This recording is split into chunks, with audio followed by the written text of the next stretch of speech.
Hi hello everybody, welcome to our channel మన stars. ఈరోజు ఒక స్పెషల్ వీడియో క్రికెట్ లవర్స్ అందరికి, ఐపీఎల్ ఫ్యాన్స్ అందరూ కూడా మన వాళ్ళు ఉంటారు కదా, అందులో క్రికెట్ ను కూడా చాలా మంది ఇంట్రెస్ట్ పడతారు. సో మరి అలాంటి వాళ్ళకి ఒక స్పెషల్ వీడియో అయితే మనం ఈరోజు చేయబోతున్నాం. సో అదే ఈ రోజు మనం అయితే Hyderabad cricket association academy and Hyderabad stadium దగ్గర అయితే మనం ఉండడం జరిగింది. రాజీవ్ గాంధీ ఇంటర్నేషనల్ స్టేడియం అంటే ఎవరికి తెలియకుండా ఉంటుంది చెప్పండి. సో ఈ రోజు మనం అయితే రాజీవ్ గాంధీ ఇంటర్నేషనల్ స్టేడియంలో హైదరాబాద్ క్రికెట్ అసోసియేషన్ సందర్భంగా ఈ రోజు అయితే ఈ వీడియో మనం అయితే చేయబోతున్నాం. అండ్ ఈ రోజు ఇక్కడికి ఎందుకు స్పెషల్ గా వచ్చాము అంటే, మనందరికీ తెలుసు ఐపీఎల్ అయిపోయిన తర్వాత the best pitch and ground award goes to and మనకే వచ్చేసింది హైదరాబాద్ కి with 50 lakhs prize money. So మరి ఇప్పుడైతే అక్కడ మ్యాచ్ అవుతుంది. సో మ్యాచ్ అయిపోయిన తర్వాత కూడా మనకైతే పిచ్ ఎలా ఉంటుంది, ఆ పిచ్ కి ఆ బెస్ట్ ఏ విధంగా వాళ్ళైతే మెయింటైన్ చేశారు, ఎలాంటి ప్రికాషన్స్ వాళ్ళు తీసుకున్నారు, ఎలాంటి కేర్ తీసుకొని ఇలాంటి అవార్డు వాళ్ళు పొందడం జరిగింది. అండ్ ఇది హైదరాబాద్ కి ఫర్ ద ఫస్ట్ టైం కాదు, చాలా సార్లు అయితే అవార్డు రావడం జరిగింది. అండ్ ఈసారి కూడా జగన్మోహన్ రెడ్డి గారు ఆయన ప్రెసిడెంట్ ఆధ్వర్యంలో సో మనకి మరొకసారి Hyderabad ground and pitch best award అయితే మనకి ఐపీఎల్ మొత్తం సీజన్ మొత్తంలోనే 2024 లో హైదరాబాద్ కి అయితే రావడం జరిగింది. సో మరి ఇప్పుడైతే మ్యాచ్ జరుగుతుంది. అండ్ ఆ మ్యాచ్ అయిపోయిన తర్వాత మనం అయితే డైరెక్ట్ గా వెళ్ళి పిచ్ ఏ విధంగా ఉంది, వాళ్ళు ఏ విధంగా మెయింటైన్ చేశారు, ఎలాంటి కేర్ తీసుకున్నారు, ఇవన్నీ కూడా మనం అయితే డీటెయిల్స్ జగన్మోహన్ గారి మాటల్లోనే విందాం. బట్ దానికన్నా ముందు ఇంకొన్ని విజువల్స్ మనకి హైదరాబాద్ క్రికెట్ అసోసియేషన్ లో ఇంకొన్ని విజువల్స్ అయితే మనం తెలుసుకుందాం. సో మనకి ఇక్కడైతే గవర్నర్ బాక్స్ అయితే ప్లాన్ చేయడం జరిగింది. ఇఫ్ ఇన్ కేస్ గవర్నర్ గారు మన స్టేడియం లో మ్యాచ్ చూడడానికి వస్తే ఆయనకంటే ఒక డెడికేటెడ్ బాక్స్, అంటే ఆయన ఇక్కడ కూర్చొని వాళ్ళేది ఎవరైనా వచ్చినప్పుడు వాళ్ళు ఇక్కడ చూసి ఎంజాయ్ చేయడానికి వాళ్ళకి ఒక స్పెషల్ బాక్స్ అయితే వాళ్ళు డిజైన్ చేయడం జరిగింది. అండ్ స్పెషల్ బాక్స్ అండ్ ఇక్కడ మనం చూసుకుంటే మ్యాచ్ రెఫరీస్ బాక్స్, మన మ్యాచ్ ఎంపైర్స్ వాళ్ళందరూ ఉంటారు కదా, whether it is third umpire కానీ లేకపోతే వాళ్ళు తీసుకున్న డెసిషన్స్ కానీ, సో అవన్నీ కూడా మనకైతే ఈ రూమ్ లో అయితే జరుగుతుంటుంది. అండ్ మరొక స్పెషల్ చీఫ్ మినిస్టర్స్ బాక్స్, మన స్టేట్ సీఎం హైదరాబాద్ సీఎం ఎవరైనా వచ్చినా సో వాళ్ళకంటూ ఒక స్పెషల్ డెడికేటెడ్ బాక్స్ అయితే వీళ్ళైతే ప్లాన్ చేయడం జరిగింది. ఇది కూడా ఒక ఇంట్రెస్టింగ్ విషయం, ఎందుకంటే విఐపీస్ ఏ విధంగా ప్లాన్ చేయాలని. సో మరొకటి మన హైదరాబాద్ మనం చూసుకుంటే ఈ పిక్చర్ చూస్తే కపిల్ దేవ్ గారు మనకి ఇందులో ఉండడం జరిగింది. అంటే కపిల్ దేవ్ గారు ఉంటూ ఇది ఎప్పుడుది సునీల్ గవాస్కర్ గారు కూడా ఉండడం జరిగింది. అండ్ ఇంకా ఇందులో మీకు ఎవరైనా ప్లేయర్స్ తెలిస్తే మీరైతే కింద కామెంట్ సెక్షన్ లో కామెంట్ చేయండి. సో నాకు తెలిసి ఓన్లీ కపిల్ దేవ్ గారు అండ్ సునీల్ గవాస్కర్ వీళ్ళిద్దరు నాకైతే తెలియడం జరిగింది. బట్ ఇది ఎప్పుడు పిక్చర్ అయ్యి ఉంటుంది, నాకు తెలిసి ఆల్మోస్ట్ 1983 సో ఆ టెస్ట్ ఛాంపియన్షిప్ మనకైతే కపిల్ దేవ్ గారు ఫస్ట్ వరల్డ్ కప్ గెలిపించడం జరిగింది కదా. సో అప్పటిదని నేను అనుకుంటున్నాను. సో మీకు ఇంకెవరికైనా డీటెయిల్ గా తెలిస్తే మీరు కూడా చెప్పొచ్చు. అండ్ అగైన్ మనం చూసుకుంటే first test cricket match by inaugurate అప్పుడు మన chief minister of Andhra Pradesh Rosaiah గారితో ఈ స్టేడియం అయితే స్టార్ట్ అవ్వడం జరిగింది. అండ్ హానరబుల్ చీఫ్ మినిస్టర్ ఉప్పల్లోని ఆన్ 12th November 2010 లో ద ఫస్ట్ టెస్ట్ అయితే మనకి హైదరాబాద్ గ్రౌండ్ లో జరగడం జరిగింది. అండ్ ఇంకా ఇదే కాకుండా సో ఇటు సైడ్ కూడా మనం చూసుకుంటే సో ఇటు సైడ్ అయితే మనకి డైనింగ్ ఏరియా ఉంది. అదే కాకుండా అండ్ ఇప్పుడు ఇది లేటెస్ట్ ఇండియన్ టీం మనకి వీళ్ళందరూ కూడా తెలుసు మనకి.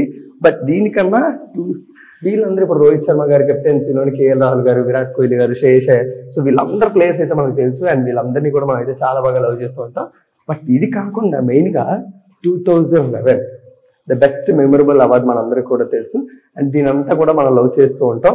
అండ్ ఇందులోనే సచిన్ గారు, సో వీళ్ళందరూ కూడా మనకైతే ప్లేయర్స్ తెలుస్తూ ఉంటుంది. అండ్ ఇది flame of the game burning bright అంటూ సో ఇది 2011 ఒక మెమరబుల్ మూమెంట్ అయితే వీళ్ళైతే క్యాప్చర్ చేసి వీళ్ళు మన గురించి అయితే ప్లేస్ చేయడం జరిగింది. అండ్ ఇదే కాకుండా కింద ఇప్పుడు మనం ఇందాక అప్పటి నుంచి అయితే స్టేడియం ఎలా ఉంటుందో చూడడం జరిగింది కదా. సో ఇప్పుడు ఇంకొంచెం కిందకి వెళ్ళి ఏ విధంగా ఉంటుంది, సో అక్కడ బాక్స్ ఏ విధంగా ఉంటుంది, సో ఇవన్నీ కూడా ఇంకా దగ్గర నుంచి మ్యాచ్ చూస్తుంటే ఎలాంటి ఎక్స్పీరియన్స్ వస్తుంది, సో ఇవన్నీ కూడా మనం అయితే వెళ్ళి తెలుసుకుందాం. Let's go. సో అలా మరి మనం కిందకు వచ్చే ప్రాసెస్ లోని మనకి కొన్ని మెమోరీస్ తెలియడానికి అండ్ అలాగే హైదరాబాద్ క్రికెట్ అసోసియేషన్ హిస్టరీస్ తెలియడానికి వీళ్ళు కొన్ని ఫొటోస్ అయితే పెట్టడం జరిగింది. అందులో main photo Indian cricket team tour to England 1982 లో ఇండియన్ టీం ఇంగ్లాండ్ కి అయితే వెళ్ళడం జరిగింది.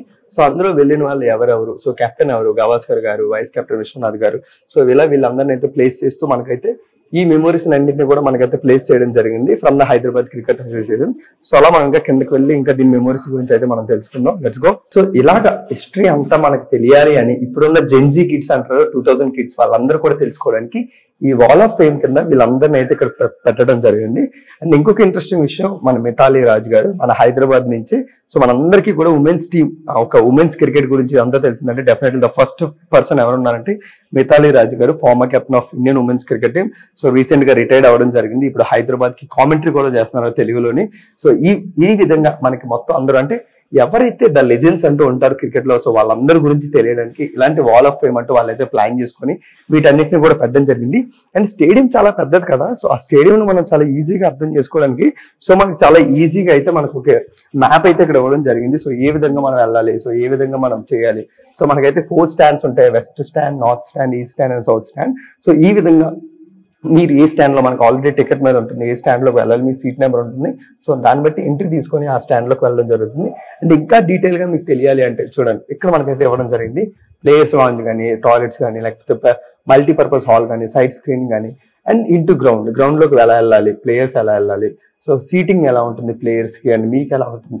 సో ఇదంతా కూడా సో మనం అయితే ఇక్కడ ఉన్నాం, సో యూఆర్ హియర్ అన్నట్టు ఒక డీటెయిల్ ఇన్ఫర్మేషన్ అయితే మనకైతే ఈ విధంగా మ్యాప్ లో అయితే ఇవ్వడం జరిగింది. సో ఇలాంటి ఇంకా చాలా వాల్ ఆఫ్ ఫేమ్ అయితే మన గురించి చాలా చాలా ప్లాన్ చేశారు. సో వాటన్నింటినీ గురించి కూడా మనం తెలుసుకుందాం. ఫర్ ద ఫస్ట్ టైం ఈ ఫోటోలో ఉన్న వ్యక్తి ఎవరన్నా కనిపెట్టారంటే చాలా చాలా గ్రేట్ అని చెప్పుకోవాలి. ఎందుకంటే ఇప్పుడున్న జనరేషన్స్ కి ఆయన ఎవరో కూడా తెలియదు. బట్ ఇక్కడ కింద నేమ్ ఉంది, కేఎస్ రంజిత్సన్ హిల్ అని, కేఎస్ రంజిత్సన్ హిల్. సో మనకి ఎవరో కూడా తెలియదు, గూగుల్లో సెర్చ్ చేయాలి. సో మనకి ఇక్కడ మిథాలీ రాజ్ గారు. అలాగే Pakistan India 1960 south zone versus Pakistan Hyderabad జనవరి మనకు అప్పుడైతే మ్యాచ్ ఆడడం జరిగింది. సో దానికి సంబంధించి రిజల్ట్ మ్యాచ్ ఏమైంది అంటే టాస్ ఎవరు గెలిచారు, ఎంబైర్స్ ఏమైంది, డే 1లో ఎవరు ఎంత కొట్టారు, సో డే 2లో ఎవరు ఎంత కొట్టారు, అండ్ అలాగే బౌలింగ్ ఫిగర్స్ ఎవరు ఎలా ఉన్నాయి. సో ఇవన్నీ కూడా చాలా డీటెయిల్గా ఒక మ్యాచ్ డీటెయిల్స్ అన్ని కూడా ఒక ఫ్రేమ్లో పెట్టడం అనేది చాలా చాలా ఇంట్రెస్టింగ్ విషయం అని చెప్పుకోవాలి. అండ్ అదే కాకుండా మనం ఇంకా చూసుకుంటే సో ఇలాంటి చాలా ఫొటోస్ మనకి ఈయన ఎవరైతే మనకి చాలా ఈజీగా మనం అందరం కూడా ప్రతి ఒక్కరు కూడా గెస్ చేయొచ్చు. మన సౌరవ్ గంగూలీ, మనం అయితే ముద్దుగా దాతా అని పిలుస్తూ ఉంటాం. సో ఇప్పుడైతే ఐపీఎల్లో అయితే మనకి ఢిల్లీలో అయితే కోచ్గా ఉండడం జరిగింది. ఒకప్పుడు బీసీసీఐ ప్రెసిడెంట్గా కూడా ఉన్నారు. బట్ ప్రిన్స్ ఆఫ్ కోల్కతా తెలుసు కదా మనందరికీ. ఈయన అనగానే చొక్కా విప్పేసి ఎలా ఎగరేశారు ఈ మన లార్డ్స్ స్టేడియంలోని మనందరికీ గుర్తొస్తూ ఉంటుంది. So like command. సో ఇలా చూసుకుంటూ ఉంటే ఇంకా డీటెయిల్డ్ ఇన్ఫర్మేషన్ ఫ్రమ్ ప్రతి ఒక్కరు కూడా అంటే హైదరాబాద్ నుంచి ఎవరెవరు ఆడారు, సో వాళ్ళందరి డీటెయిల్స్ కూడా మనకైతే ఇక్కడ పెట్టడం జరిగింది. సో జస్ట్ ఒకసారి మన వాళ్ళందరూ క్లోజ్లో చూపించేయండి, ఎవరెవరు ఎక్కడి నుంచి స్టార్ట్ చేసి ఎక్కడి వరకు ఏ 100 వరకు ఆడారు, ఎవరు మ్యాచ్ రెఫరీగా కానీ, ప్లేయర్స్గా కానీ, టెస్ట్లు ఎన్ని ఆడారు, వన్డేలు ఎన్ని ఆడారు, ఏ ఇయర్ నుంచి ఏ ఇయర్ వరకు ఆడారు. సో వీళ్ళందరిలో మీకు ఎవరన్నా తెలిసి ఉంటే మీరు ఉమెన్స్ క్రికెట్ టీంని కూడా అంత బాగా మీరైతే చూస్తున్నట్టు. సో గాయస్, ఈ విజిటింగ్ రూమ్ ఏంటంటే మనకి ఇప్పుడు హైదరాబాద్ గ్రౌండ్ అనేది ఎస్ఆర్హెచ్ సన్ రైజర్స్ హైదరాబాద్కి హోమ్ టీం కాబట్టి సో ఇక్కడ కూడా చాలా మ్యాచెస్ జరుగుతూ ఉంటాయి. సో అందులోని ఎవరైతే హైదరాబాద్కి ఆపోజిట్ టీంకి ఆడతారో సో వాళ్ళ విజిటింగ్ రూమ్ ఇదైతే, సో వాళ్ళ డ్రెస్సింగ్ రూమ్. సో మనమైతే ఇందులోకి అలౌ లేదు, ఎందుకంటే only players and team officials వెళ్ళాలి. అండ్ అదే కాకుండా ఇందులో మొబైల్స్ కానీ, ల్యాప్టాప్స్ కానీ, ఏ ఎలక్ట్రానిక్ డివైస్ కూడా ఎక్కువ ఉండదు. ఎందుకంటే అది ఇట్ ఈస్ డీటెయిల్స్ అవి డిస్కషన్ అవ్వచ్చు, లేకపోతే ఇదేంటి గ్యాంబ్లింగ్ జరుగుతాయి, ఇవన్నీ జరుగుతాయని మొబైల్స్ అవన్నీ కూడా అలో చేయరు మ్యాచ్ ముందు. అండ్ ఎవరైతే మనకి హోమ్ టీం కాకుండా ఆపోజిట్ మనతో ఆడడానికి వస్తారు హైదరాబాద్ టీంతో, సో వాళ్ళకైతే ఈ డ్రెస్సింగ్ రూమ్. అండ్ ఇక్కడ చూసుకుంటే హైదరాబాద్ క్రికెట్ అసోసియేషన్కి ఎవరు ప్రెసిడెంట్గా చేశారు, సెక్రటరీస్గా ఎవరు చేశారు, జాయింట్ సెక్రటరీస్గా ఎవరు చేశారు, ట్రెజరర్గా ఎవరు చేశారు, సో ఇవన్నీ డీటెయిల్స్ కూడా ఏ ఇయర్ నుంచి ఏ ఇయర్ వరకు ఉన్నాయని తెలుస్తుంది. సో ఇప్పుడు మనకైతే ప్రెసిడెంట్గా జగన్ మోహన్ రావు గారు అయితే ఉండడం జరిగింది. సో మరికొంతసేపట్లో ఆయన అయితే మనం మీట్ అవ్వబోతున్నాం. అండ్ అలాగే ఏ విధంగా ఇవన్నీ జరిగే డీటెయిల్స్ ఏ విధంగా మేనేజ్ చేస్తున్నారు, మెయింటైన్ చేస్తున్నారు, ఇవన్నీ కూడా ఆయనతో డీటెయిల్స్ తెలుసుకుందాం. బట్ డెఫినెట్లీ మోహన్ రావు గారు మొన్న వెళ్ళి ఆ ఫైనల్ సెరమనీలో ఆయన అయితే 50 lakhs ప్రైజ్ మనీ అండ్ అలాగే మనకి కావాల్సిన అవార్డు కూడా తీసుకురావడం జరిగింది. సో అదే కాకుండా మన హోమ్ టీమ్ గ్రౌండ్, మన హోమ్ టీమ్ డ్రెస్సింగ్ రూమ్ కూడా చూడాలి కాబట్టి సో ఈలోపు మనకైతే చాలా హాల్ ఆఫ్ ఫేమ్లు అయితే మనకైతే ఇక్కడ పెట్టడం జరిగింది. సచ్ ఐకానిక్ మూమెంట్స్ అంటారు కదా, సో ఐకానిక్ మూమెంట్స్ అన్నింటినీ కూడా అక్కడ పెట్టడం జరిగింది అటు సైడ్. సో ఈ ఐకానిక్ మూమెంట్స్ అన్నింటినీ కూడా మనమైతే ఒకసారి చూస్తే మనకు అన్నీ గుర్తొస్తూ ఉంటాయి. So just turn it down. So మనకైతే ఈ ఫోటోలో చూసుకుంటే సో వాళ్ళ సిగ్నేచర్స్తో పాటు ఆల్మోస్ట్ అందరూ మనకు తెలిసిన ప్లేయర్సే, లేదంటే సురేష్ రైనా, ధోని, జహీర్ ఖాన్ అండ్ అలాగే గౌతమ్ గంభీర్, లైక్ దట్ ఇలా చూసుకుంటే చాలామంది మనకైతే ఉన్నారు. యువరాజ్ సింగ్ గారు కానీ, ద్రావిడ్ కానీ, జడేజా కానీ, ఓ మై గాడ్ వీళ్ళందరూ కూడా మనకు తెలిసిన వాళ్ళే. సో వాళ్ళందరి సిగ్నేచర్స్తో వాళ్ళైతే వాల్ ఆఫ్ ఫేమ్ పెట్టడం జరిగింది. అండ్ ఇది తెలిస్తే మనందరికీ ఈ మూమెంట్ ఎవరో కింద కామెంట్ చేయండి. సచిన్ గారు ఎప్పుడు ఆ మ్యాన్ ఆఫ్ ద సిరీస్ అవార్డా లేదా మ్యాన్ ఆఫ్ ద మ్యాచ్ అవార్డా, సో మీరందరూ అయితే కింద కామెంట్ చేయండి. సో ఇలాంటి ఒక బెస్ట్ ఐకానిక్ మూమెంట్స్ అన్నింటినీ కూడా వీళ్ళైతే ప్లేస్ చేయడం జరిగింది.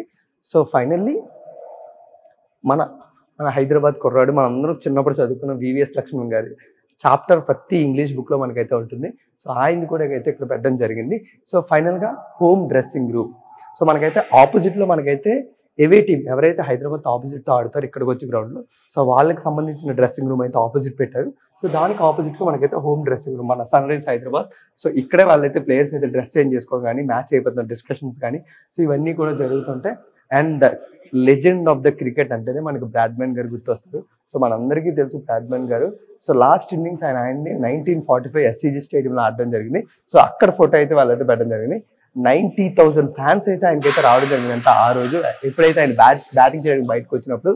Such a great legend in the cricket. So మనందరం కూడా క్రికెట్ అనగానే ఫస్ట్ గుర్తొచ్చే ఎవరన్నా ఫారెన్ ప్లేయర్ ఉన్నారంటే బ్రాడ్మన్ గురించి తప్పకుండా మనందరం కూడా మాట్లాడుకుంటూ ఉంటాం. సో ఈయనైతే మనకు తెలిస్తే వెంకటపతి రాజు గారు ఇప్పుడైతే మనకి స్టార్ స్పోర్ట్స్ లో కామెంటరీ చేస్తూ ఉంటారు. బట్ ఆయన ఫ్రేమ్ కూడా ఇక్కడ పెట్టదు, ఎందుకంటే ఒకప్పుడు మన హైదరాబాద్ తరపు నుంచి వెళ్ళిన ది బెస్ట్ స్పిన్నర్ వెంకటపతి రాజు గారు అంటే మనందరికి కూడా చాలా బాగా తెలుసు.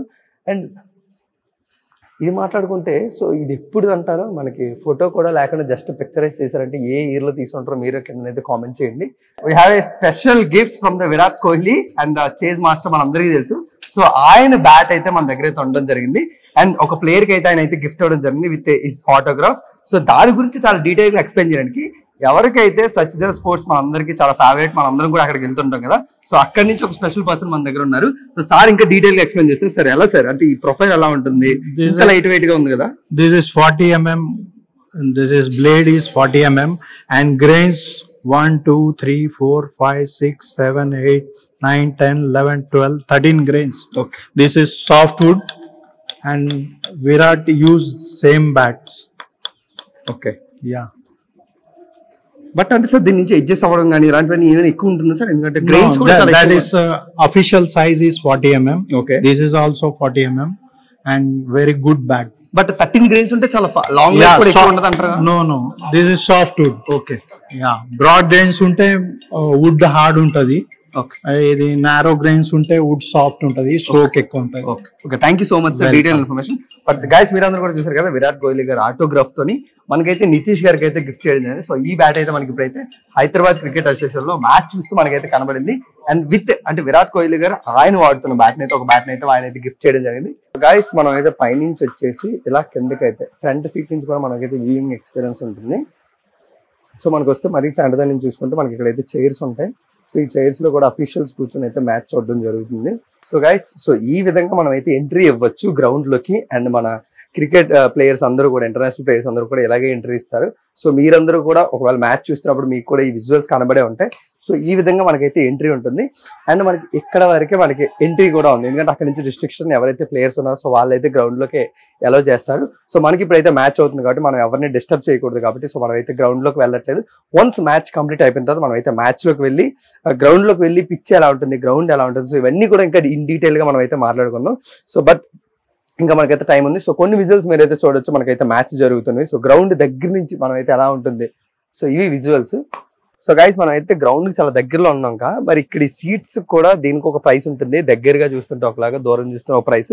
సో వాటి గురించి కూడా మాట్లాడుకుందాం. అండ్ అలాగే స్టాండ్స్ నేమ్స్ ఉంటాయి కదా, అవి ఎందుకు కూడా పెడతారు, సో ఇవన్నీ కూడా మనం అయితే మాట్లాడదాం. సో ఫస్ట్ మనం జూమ్ చేసుకుంటే అక్కడ చివరిని ఉంది కదా, సో అది the least price of the ground. మన గ్రౌండ్ లోనే అతి తక్కువ ప్రైస్ కి దొరికేది ఎక్కడైనా ఉందంటే ఆ పైన ఉన్న ఫస్ట్ రో సీటింగ్స్. సో అక్కడ ఉన్న the first stand Mohammad Azharuddin stand ఉంది కదా, సో ఆ స్టాండ్ లో మనకైతే కాస్ట్ చాలా తక్కువ ఉంటుంది. ఎందుకంటే వ్యూయింగ్ ఎక్స్పీరియన్స్ కూడా చాలా దూరం నుంచి ఉంటుంది కాబట్టి, ప్లేయర్స్ ని కూడా మీరు దూరం నుంచి చూడాలి కాబట్టి, సో అందువల్ల అక్కడ కాస్ట్ అయితే చాలా తక్కువ ఉంటుంది. సో ఇంకా అలా కిందకు వస్తుంటే మన కిందనైతే చూడండి కొంచెం గ్లాసెస్ తోని క్లోజ్డ్ రూమ్స్ ఉన్నాయి కదా, అవన్నీ కూడా ప్రీమియం సీటింగ్ అని చెప్పొచ్చు. ఎందుకంటే అందులో ఏసీ కూడా ఫుల్ గా ఉంటుంది, అన్లిమిటెడ్ ఫుడ్ ఉంది, అన్లిమిటెడ్ డ్రింక్స్ ఉంటుంది. సో మీరు హ్యాపీగా ఆ ప్రీమియం ఏసీ రూమ్ లో కూర్చొని హ్యాపీగా మీరైతే మ్యాచ్ అయితే ఎక్స్పీరియన్స్ చేయొచ్చు. సో అందువల్ల ద హైయెస్ట్ ప్రైస్ ఉండేది మనకైతే అక్కడ ఉంటుంది. అండ్ అలాగే ఇంకొంచెం కిందకు వచ్చేస్తే మనకి ఇంకా దగ్గరగా ఉంది కదా, మ్యాచ్ గ్రౌండ్ కి దగ్గరగా ఉంది కదా, సో ఇది కూడా చాలా ఎక్కువ టూ మచ్ కాస్ట్ అయితే ఉంటుంది. ఎందుకంటే మీరైతే గ్రౌండ్ లో కానీ లేకపోతే ప్లేయర్స్ కానీ మ్యాచ్ కానీ చాలా దగ్గర నుంచి చూసే వ్యూయింగ్ ఎక్స్పీరియన్స్ ఉంటుంది కాబట్టి, సో అందువల్ల మీరు గ్రౌండ్ కి ఎంత దగ్గరలో కూర్చుంటే మీ కాస్ట్ అంత ఎక్కువగా ఉంటుంది. అండ్ హైదరాబాద్ గ్రౌండ్ లో మనం చూసుకుంటే స్టార్టింగ్ ప్రైస్ ఫ్రమ్ ద 700 నుంచి 11,287. సో ఇక్కడ వరకు కూడా మనకైతే ప్రైసెస్ అయితే వేరీ అవుతూ ఉంటాయి. సో డిఫరెంట్ సీటింగ్ మీరు సెలెక్ట్ చేసుకునే ఎండ్ బట్టి, ఎందుకంటే మనకి 4 ఎండ్స్ ఉంటాయి, west, north, south, east end అని. సో ఆ ఎండ్స్ లో మనం ఏ విధంగా మనం అయితే సెలెక్ట్ చేసుకుంటే సో దాన్ని బట్టి కూడా మనకైతే కాస్ట్ ఉండే అవకాశం ఉంటుంది. బట్ డెఫినెట్లీ మీరైతే ఎంత దూరంగా మీరైతే ఉంటే సో అంత కాస్ట్ అయితే చాలా తక్కువ పడుతుంది. బట్ డెఫినెట్లీ మ్యాచ్ ఎక్స్పీరియన్స్ కూడా మీరు అయితే ఒకసారి చేయండి, ఎందుకంటే ఎక్స్పీరియన్స్ కూడా చాలా ఇంట్రెస్టింగ్గా చాలా ఒక మంచి ఎనర్జీ ఇస్తుంది. అంటే మనకి సినిమా చూస్తున్నప్పుడు ఎలా అయితే మొత్తం అందరూ ఒక మంచి మాస్ సీన్ వచ్చినప్పుడు అరుస్తూ ఉంటారు, సో అలాగే ఇక్కడ 6 కానీ బౌండరీలు కానీ మ్యాచ్ గెలిచినప్పుడు కానీ ఎక్స్పీరియన్స్ కూడా అంత ఇంట్రెస్టింగ్గా ఉంటుంది. సో తప్పకుండా మీ అందరూ కూడా ఛాన్స్ దొరికితే అతి తక్కువ కాస్ట్లో చూసుకొని ఒక మ్యాచ్ చూడడానికి అయితే రండి. అండ్ అందులో ఐపీఎల్ అయితే ఇంకా ఇంట్రెస్టింగ్గా ఉంటుంది. సో ఐపీఎల్ మ్యాచ్ చూడడానికి కూడా మీరైతే ఒక రోజు టికెట్స్ బుక్ చేసుకుని మంచిగా సో మీరందరూ కూడా మ్యాచ్ వ్యూయింగ్ ఎక్స్పీరియన్స్ చూడదు. మరి స్టాండ్కి నేమ్స్ ఎందుకు పెడతారంటే వాళ్ళకి డెడికేట్ చేస్తూ, అంటే వాళ్ళు క్రికెట్లో ఇంత సాధించారు కదా, సో వాళ్ళకి కూడా మనం ఏదన్నా రిప్రజెంట్ చేయాలని, సో వాళ్ళని రిప్రజెంట్ చేస్తూ ఈ స్టాండ్స్ అందరికి కూడా ఒక్కొక్క నేమ్ పెడుతుంటారు. అందుకని మనం డిఫరెంట్ స్టేడియంస్లో డిఫరెంట్ నేమ్స్ ఇస్తుంటాం. మనకి ఇక్కడ చూసుకుంటే వివిఎస్ లక్ష్మణ్ కానీ, పెవిలియన్ కానీ, మహమ్మద్ అజరుద్దీన్ స్టాండ్ కానీ, సో వీళ్ళందరూ కూడా మనకి ఎందుకంటే మన హైదరాబాద్ నుంచి వీళ్ళందరూ క్రికెట్ కాంట్రిబ్యూట్ చేశారు కాబట్టి సో వాళ్ళ నేమ్స్ అయితే మనం అందరం కూడా ఈ స్టాండ్స్కి అయితే చూస్తూ ఉండడం జరుగుతుంది. సో ఇలా డిఫరెంట్ స్టాండ్ నేమ్స్ కూడా డిఫరెంట్ స్టేడియంస్ కొంటూ ఉంటాయి. అలాగే గేట్స్ కూడా కొన్నిసార్లు అయితే నేమ్స్ పెడుతూ ఉంటారు. సో ఇక్కడ కూడా చాలా నేమ్స్ అయితే పెట్టడం జరిగింది గేట్స్ బట్టి.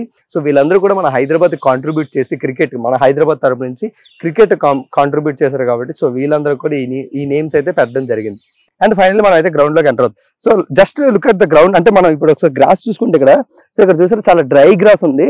సో గ్రాస్ కూడా చాలా ఎక్కువగా ఉండకపోవడం కూడా ప్లేయర్స్ అనేది చాలా బెస్ట్. ఎందుకంటే గ్రాస్ ఎక్కువగా ఉందంటే డ్యూ ఫ్యాక్టర్ వచ్చినప్పుడు, అంటే ఎప్పుడైతే మంచు ఎంత పడుతూ ఉంటుంది కదా, ఫాగ్ కానీ డ్యూ కానీ, సో అది పడినప్పుడు ప్లేయర్స్కి కానీ లేకపోతే ఫీల్డర్స్కి కానీ జారిపోయే అవకాశం ఎక్కువగా ఉంటుంది. అండ్ బాల్ కూడా ఈ గ్రాస్ మీద నుంచి వస్తూ ఉంటుంది కాబట్టి అప్పుడైతే చాలా ఎక్కువగా ఫాస్ట్గా తడిచిపోతుంది బాల్. సో దానివల్ల బౌలర్ కూడా చాలా హెల్ప్ అవ్వదు. ఎప్పుడైతే ఆయన స్వింగ్ చేయడానికి కానీ స్పిన్ కానీ చేసినప్పుడు చాలా ట్రబుల్ అవుతుంది. సో అందువల్ల డ్రై గ్రాస్ ఉండడం చాలా బెస్ట్. అండ్ అలాగే కొన్నిటిలో మనం చూసుకుంటే గ్రీన్ గ్రాస్ కూడా ఉంది కదా, సో అది కూడా చాలా మినిమం థిక్నెస్ ఉంటే చాలా బెస్ట్ ప్లేయర్స్కి. ఎందుకంటే గ్రాస్ అంత ఎక్కువగా ఉంటే సో అది ఫీల్డర్స్కి కానీ ప్లేయర్స్కి కానీ బౌలర్స్కి కానీ అంత ఎక్కువగా వాళ్ళకైతే టచ్ అంటే వాళ్ళు అంతగా హెల్ప్ఫుల్ అవ్వదు. సో అందువల్ల మనకైతే గ్రాస్ అనేది కూడా ఎప్పుడు కూడా ఒక మినిమం లెవెల్లో మనకైతే ఉండాలి. సో ఇది మనం చూసుకుంటే ఈ డాటెడ్ లైన్స్ ఎప్పుడైతే మనం కరెక్ట్గా చూస్తామో ఇదైతే మనకి సర్కిల్గా ఉంటుంది. సో ఇదంతా మనకైతే 30 యార్డ్ సర్కిల్ కింద వస్తూ ఉంటుంది. సో మనకి ఫస్ట్ పవర్ ప్లే మొత్తం అంతా కూడా ఈ 30 యార్డ్ సర్కిల్ లోపల ఫీల్డర్స్ అందరూ కాస్తారు. 9 మెంబర్స్ 30 యార్డ్ సర్కిల్ లోపల ఉంటారు. ఓన్లీ 2 ప్లేయర్స్ అయితే బయట ఉండడం జరుగుతుంది. సో అది మనకి పవర్ ప్లే రూల్. సో మనం మెయిన్గా మనం హైదరాబాద్ పిచ్ గురించి మాట్లాడుకుంటే వీళ్ళు మొత్తం కూడా చాలా ఫ్లాట్ సర్ఫేస్గా పిచ్ని అయితే మెయింటైన్ చేస్తూ ఉంటారు. సో మీరు ఆ విజువల్స్ కూడా చూసారు చాలా బ్రేకేజ్తో గ్రాస్ కూడా చాలా తక్కువగా ఉండి సో ఎంత క్లీన్గా మనకు కనబడుతుందో. సో ఇలాంటప్పుడు ఏంటంటే ఫ్లాట్ సర్ఫేస్ ఎక్కువ ఉన్నప్పుడు బౌలర్స్కి అంత ఎక్కువగా టర్న్ ఉండకపోవచ్చు, కానీ బ్యాటర్స్కి మాత్రం చాలా బాగా హెల్ప్ఫుల్ అవుతుంది. చాలా బిగ్గెస్ట్ స్కోర్ అయితే మనకైతే ఇక్కడ ప్లే జరుగుతూ ఉంటుంది. అందుకనే మనకి ఈ ఐపీఎల్ 2024లో ముంబై మీద SRH 277 highest score in the IPL అయితే వాళ్ళైతే ప్లే చేయడం జరిగింది. బికాస్ ఆఫ్ దట్ పిచ్, అంటే పిచ్ ఎంత ప్లేన్గా ఎంత ఫ్లాట్ సర్వీస్గా ఉంటే బాల్ కూడా అంత చక్కగా బ్యాట్ మీదకి అయితే వస్తుంది. సో అందువల్ల అంత highest scores from the batters అయితే మనం చూస్తుంటాం. బట్ అదే కాకుండా అంటే మనకి ఎప్పుడైతే మార్నింగ్ పూట మ్యాచెస్ జరుగుతుంటాయో అప్పుడు స్పిన్నర్స్ కొంచెం హెల్ప్ఫుల్ అవుతూ ఉంటుంది. బట్ ఎప్పుడైతే నైట్ మ్యాచెస్ అవుతూ ఉంటాయి అప్పుడైతే డ్యూ ఫ్యాక్టర్ కూడా వచ్చేస్తూ ఉంటుంది కాబట్టి బ్యాటర్స్కి అయితే చాలా హెల్ప్ఫుల్ అయ్యి సో డెఫినెట్లీ హైయెస్ట్ స్కోర్స్ అనేవి కూడా మనకి ఈ పిచ్లోని ఈ గ్రౌండ్లో అయితే మనం చూస్తూ ఉంటాం. అండ్ అందుకనే హైదరాబాద్ పిచ్ని కూడా అలా మెయింటైన్ చేస్తూ ఉంటారు. ఎందుకంటే బౌలర్స్ కన్నా ఎప్పుడు బ్యాటర్స్ అయితే ఈ పిచ్లో ఎక్కువగా డామినేట్ చేస్తూ ఉంటారు. సో ఇలాంటి ఫ్లాట్ సర్వీస్ వాళ్ళు అయితే మెయింటైన్ చేయడం వల్ల సో మనకి ఈ పిచ్ ఈ విధంగా ఉండడం వల్ల సో బ్యాటర్స్కి అనుగుణంగా ఒక మంచి గేమ్స్ అయితే మనకైతే హైదరాబాద్లో ఎప్పుడు కూడా చూస్తూ ఉంటాం.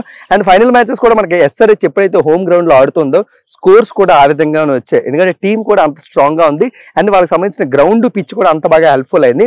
అంటే వాళ్ళు ఎంత కష్టపడి ఉంటారో చెప్పండి. ఎందుకంటే ఐపీఎల్ మొత్తం సీజన్ మొత్తంలోని ఎన్నో పిచ్చెస్లో వాళ్ళు వాడిన బెంగళూరు కానీ, ఈడెన్ గార్డెన్స్ కానీ, సో ముంబైలో కానీ, వాంఖేడే స్టేడియంలో కానీ, హైదరాబాద్లో కానీ, అండ్ ఇంకా మీరు చూసుకుంటే వాటన్నిటి స్టేడియంతో సంబంధించుకుంటే హైదరాబాద్లో చాలా రేర్గా మ్యాచ్లు అయితే జరుగుతూ ఉంటాయి. అలా జరుగుతున్నప్పుడు కూడా వాళ్ళు ఎంతో చక్కగా పిచ్ని అయితే మెయింటైన్ చేస్తూ ఐపీఎల్లో వాళ్ళకి ఒక బెస్ట్ గ్రౌండ్ అయితే అందిస్తూ బెస్ట్ పిచ్ని అందిస్తూ బెస్ట్ గ్రౌండ్ అండ్ పిచ్ అవార్డుని అయితే వాళ్ళు అందించడం జరిగింది. అండ్ వాళ్ళు అచీవ్ చేయడం జరిగింది విత్ 50 lakhs ప్రైజ్ మనీతో.